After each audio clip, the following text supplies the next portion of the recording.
Magandang araw sa inyong lahat.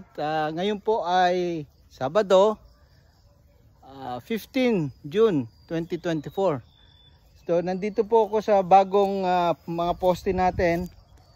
Pero makikita nyo yung mga bagong tanim na dragon fruit, lumalabas na yung mga suloy. Mga bagong stem ng ating dragon fruit. Kaya ang ginagawa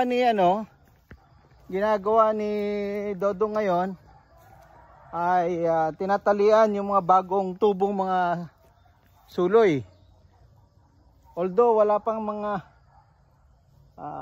mga gulong, pero ang ganda na ng mga tubo ng ating mga dragon fruit.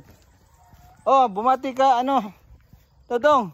Hi, good morning. Oh, good morning sa mga followers natin. At maraming 4,000 na ang followers natin, Dodong. Ang daming interesado dito sa ating dragon fruit. Kasama sa dragon fruit natin mga tanim nating mga durian at mangustin at kalamansi. Yan po yung mga kasama ng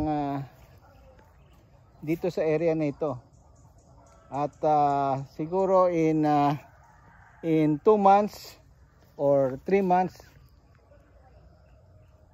sunod-sunod na yung suloy na makikita natin dito.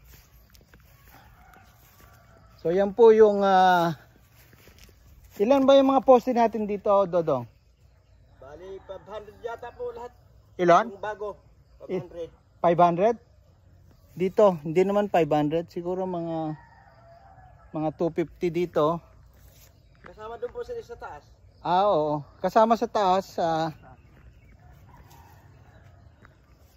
So, total ng ating mga poste ay around more or less mga 800. So, yan po yung mga bagong tanim namin at bagong alaga na ginagawa natin dito sa ating dragon fruit farm. So makikita nyo dito yung ating kalamansi, durian,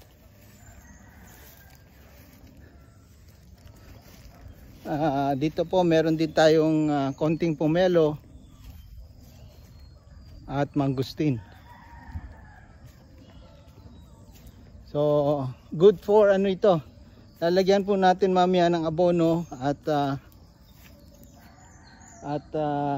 natural na ipot at ipa ng manok kasama ang abonong urea at marka bulaklak. So yan po yung aming report ngayong Sabado, June 15, 2024. Maraming salamat po at good Saturday sa inyong lahat.